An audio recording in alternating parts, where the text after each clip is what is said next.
Hi, I'm Debbie Morais. Welcome. This is Legal Matters, the program that's been designed to address timely, sometimes critical and contentious matters that are facing consumers and businesses today. It's legal information, practical solutions, and straight talk about a wide variety of topics addressing and affecting your home and work life.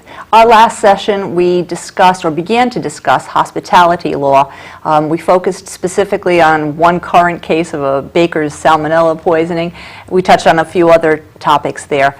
Today we're going to continue the topic of hospitality law and the businesses who host and the patrons who visit various establishments, the things that affect them daily. So from flea bag hotels to fleas in hotels and alcohol and secondhand smoke, we have plenty to cover. We welcome once again Jackie Grasso and David Bizarre from Audette Bizarre Cordero Grasso Law Firm in East Providence, and they're going to analyze and comment on some of these and perhaps share a few of their own legal cases.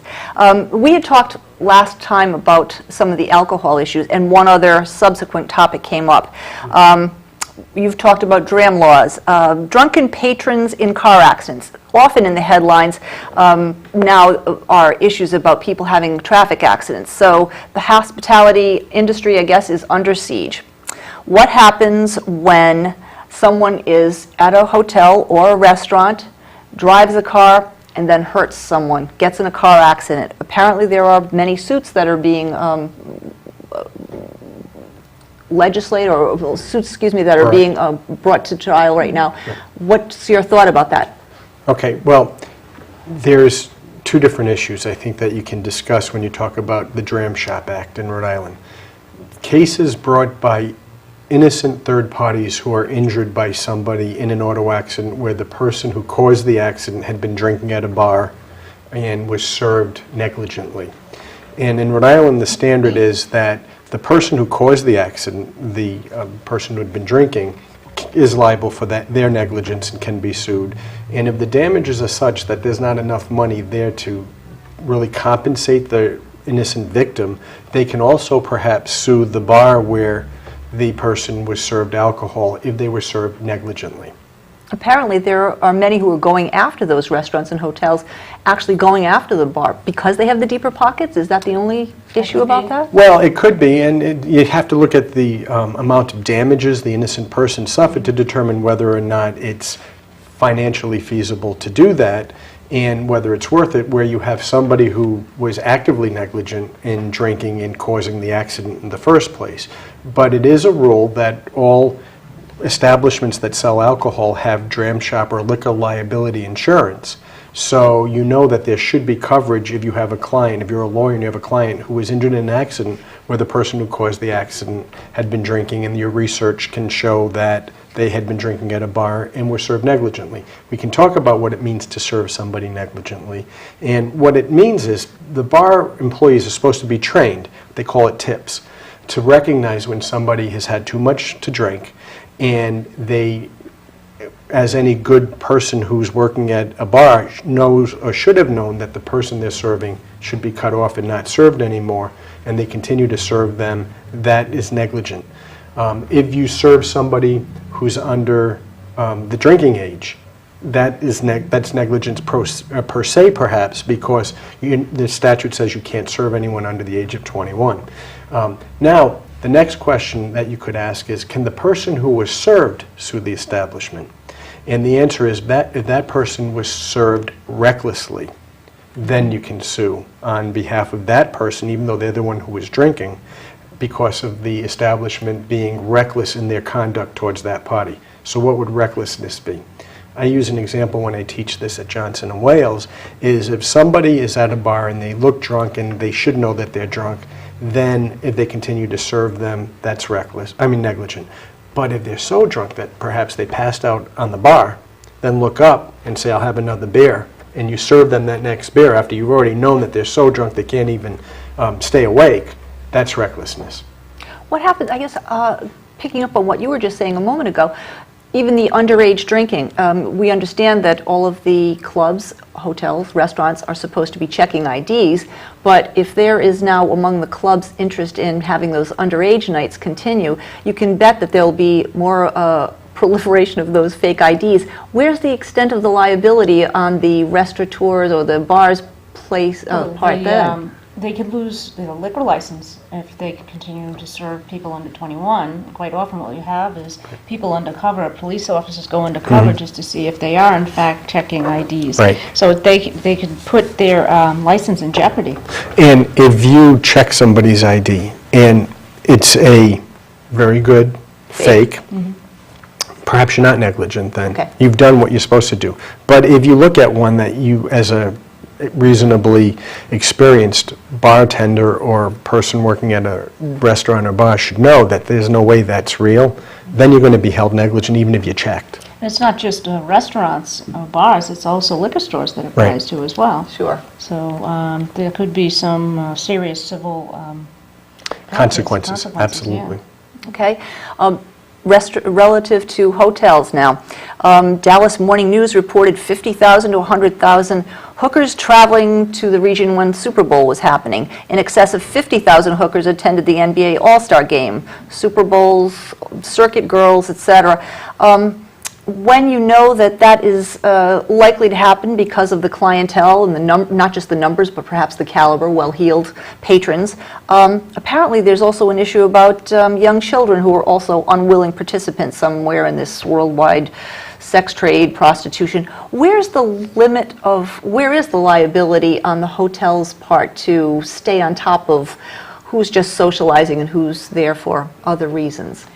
Well, first of all, you have to have, if you think there's some negligence, you have to prove notice. Okay, so were they aware that these people were attending these functions? So if they're aware that prostitutes are attending these functions and they allow them to stay at the hotel and they are, quote, unquote, transacting business, then there is some liability there because they should have known that this happened. And if there's got to be an injury, you have to establish some type of damages. So I think your question says, if they were interacting with young children, I think you have enough there. You can show some damages there. I wasn't Certainly exactly on the criminal sure. side, too. A couple of issues. If you have a large event like 50,000, 100,000 people swarming into the hotels because there are major events, then it's harder, I would imagine, to check out who the prostitutes might be. So is there some latitude because it might be more difficult to keep an eye on them and usher them out the door before it happens in the first place? That was question number one. And then the second is, what about when there are children involved? Because sometimes they can be scooted in with what seems to be a well-intentioned mother or not so, or whatever.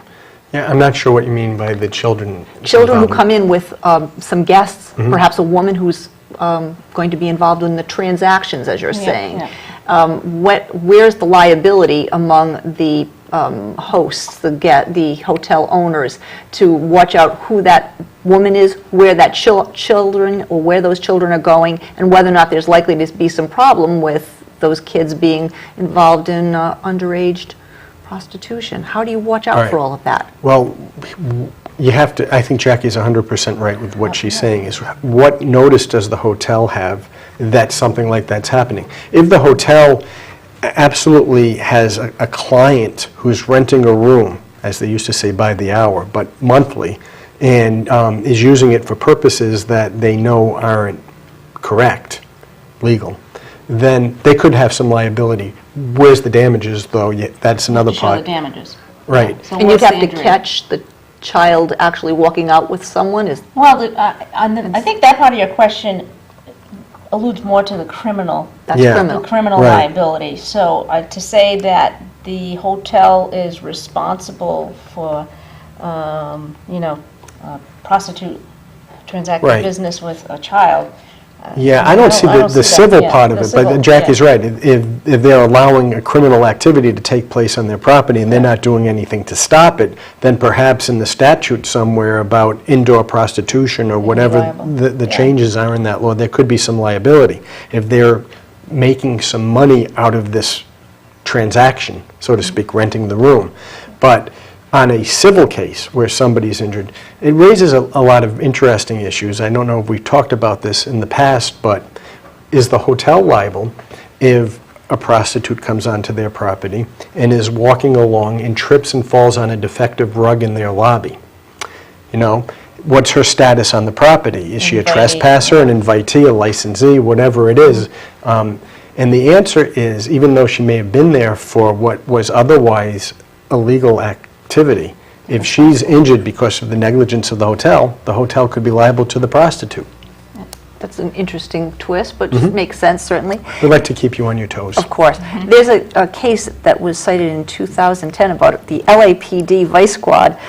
They wanted to rent a room at a full-service hotel, and the front desk requested a credit card, but the male vice officer said, I don't want to use my credit card because, I have a little hanky pay. I don't want my wife to know. So to avoid confrontation, the desk clerk says, no, I need the credit card. If you want to pay cash at the end of that time, that's okay, but I just need your credit card. Apparently, that's a big mistake.